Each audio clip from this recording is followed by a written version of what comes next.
Hi hello friends, welcome to Vaishnavi kitchen vlogs. ನನ್ನ ಇವತ್ತಿನ recipe ಮೊಸರನ್ನ. ಸೂಪರ್ ಆಗಿರೋ ಮೊಸರನ್ನ. ಈ ಬೇಸಿಗೆ ಕಾಲಕ್ಕಂತೂ ಈ ಥರ ಮೊಸರನ್ನ ಬೇಕೇ ಬೇಕು ಫ್ರೆಂಡ್ಸ್. ಕೂಲಾಗಿ ಸೂಪರಾಗಿ ಹಾಗೆ ಪ್ಲೇನಾಗಿ ತಿನ್ನೋ ಬದಲು ಈ ಥರ ಒಂದು ಡಿಫ್ರೆಂಟಾಗಿ ಮೊಸರನ್ನ ಮಾಡಿಕೊಂಡು ತಿನ್ನಿ ಫ್ರೆಂಡ್ಸ್. ತುಂಬ ಅಂದರೆ ತುಂಬ ಟೇಸ್ಟಿಯಾಗಿರೋ ಮೊಸರನ್ನ ನಾನು ಇವತ್ತು ತೋರಿಸ್ಕೊಡ್ತೀನಿ. ಅದಕ್ಕಿಂತ ಮುಂಚೆ ಯಾರೆಲ್ಲ ನನ್ನ ಚಾನೆಲ್ಗೆ ಸಬ್ಸ್ಕ್ರೈಬ್ ಮಾಡ್ಕೊಂಡಿಲ್ಲ ಪ್ಲೀಸ್ ಸಬ್ಸ್ಕ್ರೈಬ್ ಮಾಡ್ಕೊರಿ ಫ್ರೆಂಡ್ಸ್, ಹಾಗೂ ಬೆಲ್ ಐಕನನ್ನು ಪ್ರೆಸ್ ಮಾಡಿ. ಇವಾಗ ನೋಡಿರಿ, ನಾನೊಂದು ಸಣ್ಣ ಕುಕ್ಕರ್ ತೊಗೊಂಡೀನಿ. ಅದಕ್ಕೀಗ ಒಂದು ಗ್ಲಾಸ್ಗಿಂತ ಕಡಿಮೆ ನಾನು ಅಕ್ಕಿ ತೊಗೊಂಡೇನಿ ರೀ. ಇವಾಗ ಯಾವುದಾದ್ರೂ ತೊಗೋಬೋದು, ರೈಸು ಯಾವ ರೈಸಿಂದ ಮಾಡಿಕೊಂಡ್ರು ಬರುತ್ತೆ ರೀ. ಇವಾಗ ಇದನ್ನು ನಾನು ಇಬ್ಬರಿಗೆ ಮೊಸರನ್ನ ಆಗುವಷ್ಟು ಮಾಡ್ಕೊಂಡೇನಿ ರೀ. ಈ ಗ್ಲಾಸ್ ಇಷ್ಟು ತೊಗೊಂಡ್ರೆ ಒಂದು ಇಬ್ಬರಿಗೆ ಆರಾಮಾಗಿ ಆಗುತ್ತೆ, ಹೊಟ್ಟೆ ಫುಲ್ಲಾಗಿ.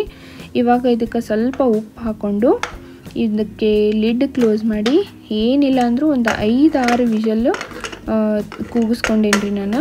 ಒಂದು 5-6 ವಿಷಲ್ ಅಂತೂ ಬೇಕೇ ಬೇಕು. ಅನ್ನ ಎಷ್ಟು ಸಾಫ್ಟ್ ಆಗುತ್ತೋ ಅಷ್ಟು ಮಸ್ತಾಗುತ್ತೆ ನೋಡಿರಿ. ಇವಾಗ ನಾನು ನೋಡ್ತಾ ಇರ್ಬೋದು, ಅನ್ನ ಫುಲ್ ರೆಡಿ ಆಗೈತಿ.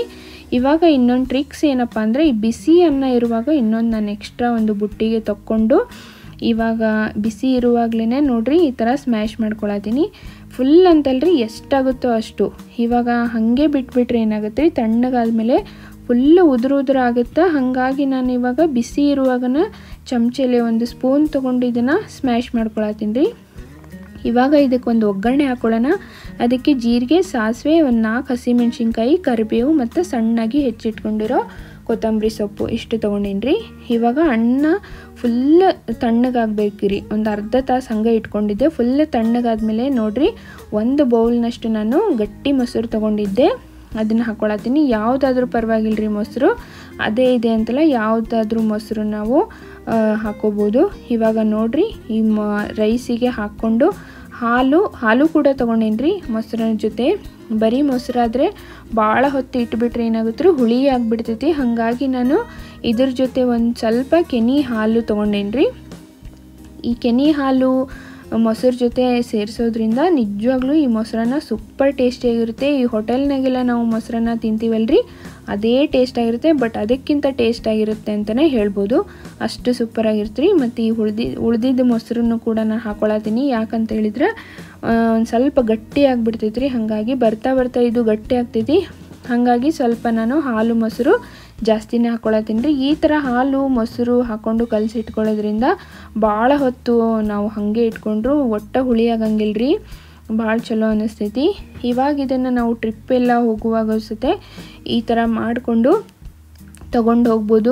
ಭಾಳ ಅಂದ್ರೆ ಭಾಳ ಚಲೋ ಅನ್ನಿಸ್ತೈತಿ ರೀ. ನೋಡ್ತಾ ಇರ್ಬೋದು, ಈ ಬೇಸಿಗೆ ಕಾಲಕ್ಕಂತೂ ಬರೀ ಮೊಸರನ್ನ ಬೇಕು ಅನ್ನಿಸ್ತಿರ್ತೈತಿ ಫ್ರೆಂಡ್ಸ್. ಭಾಳ ಕೂಲಾಗಿ ಇದನ್ನು ಈ ಥರ ಮಾಡ್ಕೊಂಡು ತಿನ್ನಬೇಕು ಅನಿಸುತ್ತೆ. ಬಟ್ ಹಾಗೆ ಪ್ಲೇನಾಗಿ ತಿನ್ನೋ ಬದಲು ಈ ಥರ ಡಿಫ್ರೆಂಟಾಗಿ ಮಾಡ್ಕೋಬೋದು ನೋಡಿರಿ. ಇವಾಗ ಬಿಸಿ ಅನ್ನನ ನಾವು ತಣ್ಣಗೆ ಮಾಡ್ಕೊಂಡಿರೋದ್ರಿಂದ ಸ್ವಲ್ಪ ಗಟ್ಟಿ ಆಗಿಬಿಟ್ಟಿರ್ತೈತಿ. ಹಾಗಾಗಿ ಹಾಲು ಮೊಸರು ನಮ್ಗೆ ಎಷ್ಟು ಬೇಕೋ ಅಷ್ಟು ಹಾಕ್ಕೊಂಡು ಇವಾಗ ಇದನ್ನ ಚಲೋ ನನಗೆ ಸಾಫ್ಟ್ ಮಾಡ್ಕೋಬೇಕ್ರಿ. ಒಂದು ಸ್ಪೂನಿಂದ ಎಲ್ಲನೂ ಒಡ್ಕೊಂಡು ಮೆತ್ತಗೆ ಮಾಡಿಕೊಂಡು ಇಟ್ಕೋಬೇಕ್ರಿ.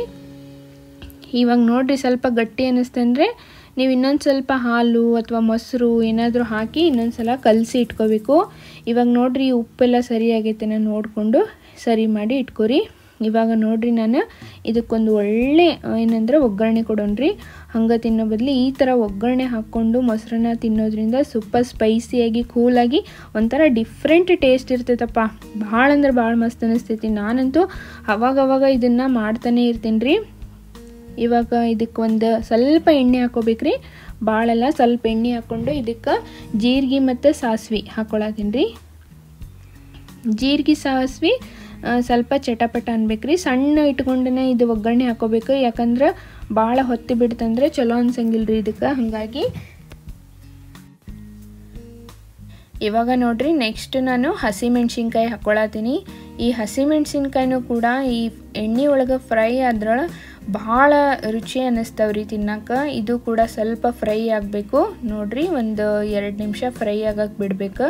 ಹಂಗಂತೇಳಿ ಹೊತ್ತಬಾರ್ದ್ರಿ, ಹಂಗೆ ಸ್ವಲ್ಪ ಲೈಟಾಗಿ. ಇವಾಗ ನೆಕ್ಸ್ಟ್ ನಾನು ಒಂದು ಸ್ವಲ್ಪ ಕರಿಬೇವು ಕೂಡ ಹಾಕ್ಕೊಳಕತ್ತೀನಿ. ಇದು ಕೂಡ ಎಣ್ಣೆ ಒಳಗೆ ಫ್ರೈ ಆಗಬೇಕು. ರೈಸ್ ಒಳಗೆ ತಿನ್ನಕ್ಕೆ ಭಾಳ ರುಚಿ ಅನ್ನಿಸ್ತೈತಿ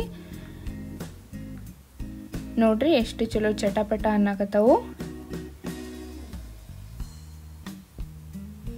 ಇದು ಕೂಡ ಎಣ್ಣೆಯೊಳಗೆ ಫ್ರೈ ಆದಮೇಲೆ ನೆಕ್ಸ್ಟ್ ನಾನು ಇದಕ್ಕೆ ಸ್ವಲ್ಪ ಉಪ್ಪು ಕೂಡ ಹಾಕ್ಕೊತೀನಿ ರೀ. ಈಗ ಇದಕ್ಕೆ ಉಪ್ಪು ಹಾಕೊಳ್ಳೋದ್ರಿಂದ ಈ ಹಸಿಮೆಣ್ಸಿನ್ಕಾಯಿಗೆ ಉಪ್ಪೆಲ್ಲ ಹಿಡಿತಾವು, ತಿನ್ನೋಕೆ ಚಲೋ ಅನ್ನಿಸ್ತೈತಿ. ಹಾಗಾಗಿ ಒಳ್ಳೆ ನಾನು ಟಿಪ್ಸ್ ಕೊಡ್ತಾ ಇರ್ತೀನಿ ರೀ ಫ್ರೆಂಡ್ಸ್. ಹಾಗಾಗಿ ನೀವು ವಿಡಿಯೋನ ಪೂರ್ತಿಯಾಗಿ ನೋಡಿ ವಾಚ್ ಮಾಡಿ ನನಗೆ ಸಪೋರ್ಟ್ ಮಾಡಿ, ಮತ್ತು ನಿಮಗೂ ಕೂಡ ಒಳ್ಳೊಳ್ಳೆ ಟ್ರಿಕ್ಸು ಗೊತ್ತಾಗುತ್ತೆ ಅಂತಲೇ ಹೇಳ್ತೀನಿ. ಇವಾಗ ನೋಡಿರಿ ಇದನ್ನು ಆಫ್ ಮಾಡ್ಕೊಂಡೇನಿ. ನೋಡಿರಿ ಫ್ರೆಂಡ್ಸ್, ಇದು ಸ್ವಲ್ಪ ತಣ್ಣಗಾಗಬೇಕ್ರಿ. ಬಿಸಿ ಇರುವಾಗನ ಈ ರೈಸಿಗೆ ಹಾಕ್ಕೋಬೇಡ್ರಿ, ಸ್ವಲ್ಪ ತಣ್ಣಗಾಗಬೇಕು. ನೋಡ್ತಾ ಇರ್ಬೋದು ನೀವು. ಈ ತಣ್ಣಗಾದ್ಮೇಲೆ ಇವಾಗ ನಾವು ಆವಾಗಲೇ ಮೊಸರನ್ನ ರೆಡಿ ಮಾಡಿ ಇಟ್ಕೊಂಡಿದ್ವಲ್ರಿ, ಅದಕ್ಕೆ ಹಾಕ್ಕೋಬೇಕು. ನೋಡಿರಿ ರೆಡಿ ಆಗೈತಿ. ಭಾಳ ಅಂದ್ರೆ ಭಾಳ ಮಸ್ತ್ ಟೇಸ್ಟ್ ಆಗುತ್ತೆ ರೀ. ಈ ರೈಸ್ ಅಂತೂ ಸೂಪರ್ ಬೆಣ್ಣೆ ಥರ ಆಗಿರುತ್ತೆ, ಅಷ್ಟು ಚೆನ್ನಾಗಾಗಿರುತ್ತೆ ಫ್ರೆಂಡ್ಸ್. ಇವಾಗ ಇದು ಒಗ್ಗರಣೆ ತಣ್ಣಗಾದ್ಮೇಲೆ ಈ ರೈಸಿಗೆ ಹಾಕ್ಕೊಳ್ಳೋಣ. ಇವಾಗ ಏನಾದರೂ ಕಡಿಮೆ ಆಗಿದ್ದರೆ ನೋಡ್ಕೊಳ್ಳಿ, ಇವಾಗಲೇ ಉಪ್ಪು ಹೇಗೆ ಕರೆಕ್ಟ್ ಆಗಿದೆ ಇಲ್ಲ ಅಂತ ನೋಡಿಕೊಂಡು ಒಗ್ಗರಣೆನ ಕಲಿಸ್ಕೊರಿ ಫ್ರೆಂಡ್ಸ್. ಇದು ನೋಡಿರಿ ಇವಾಗ ಒಗ್ಗರಣೆ ತಣ್ಣಗಾಗಿತ್ತು ಆಲ್ಮೋಸ್ಟ್. ನಾನು ಇವಾಗ ಹಾಕ್ಕೊಳಕತ್ತೀನಿ. ಈಗ ನೋಡಿರಿ ಇದ್ರ ಮೇಲೆ ಹಾಕಿದ ಮೇಲೆ ಗೊತ್ತಾಗುತ್ತೆ ನಿಮ್ಗೆ ಫುಲ್ ಆರೈತೆ ಅಂಥೇಳಿ. ಇವಾಗ ನಾನು ಸ್ವಲ್ಪ ಟೇಸ್ಟ್ ನೋಡಕತ್ತೀನಿ ರೀ, ಉಪ್ಪು ಸರಿಯಾಗೈತೋ ಇಲ್ಲ ಅಂಥೇಳಿ. ಕರೆಕ್ಟ್ ಅಂದರೆ ಕರೆಕ್ಟ್ ಆಗೈತಿ. ಹಾಗಾಗಿ ನಾನು ಇವಾಗ ಮಿಕ್ಸ್ ಮಾಡ್ಕೊಳತ್ತೀನಿ.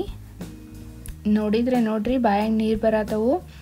ಮೊಸರನ್ನ ಯಾವಾಗ ತಿಂತೀನಪ್ಪ ಅನ್ನಿಸ್ಬಿಟ್ಟೈತಿ, ಅಷ್ಟು ಚೆನ್ನಾಗಾಗ್ತೈತೆ ರೀ ಫ್ರೆಂಡ್ಸ್. ಇದು ಬೆಣ್ಣೆ ತಿನ್ನಬೇಕು, ತಿಂದಂಗೆ ಆಗುತ್ತೆ ರೀ, ಅಷ್ಟು ಮಸ್ತ್ ಆಗ್ತೈತಿ.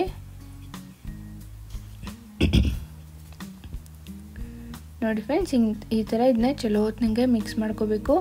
ಈ ಮೊಸರನ್ನ ಜೊತೆ ಈ ಹಸಿಮೆಣ್ಸಿನ್ಕಾಯಿ ನಾವು ಫ್ರೈ ಮಾಡ್ಕೊಂಡಿರ್ತೀವಲ್ರಿ, ಇದು ಅಂತೂ ಭಾಳ ರುಚಿ ಅನ್ನಿಸ್ತೈತಿ ತಿನ್ನಕ್ಕೆ. ಇವಾಗ ನೋಡಿರಿ ಮೇಲೆ ಸ್ವಲ್ಪ ಕೊತ್ತಂಬರಿ ಸೊಪ್ಪು ಹಾಕ್ಕೊಳಕತ್ತೀನಿ. ಇದನ್ನು ಹಾಕ್ಕೊಂಡು ಚಲೋ ಹೊತ್ನಂಗೆ ಮಿಕ್ಸ್ ಮಾಡ್ಕೋಬೇಕ್ರಿ.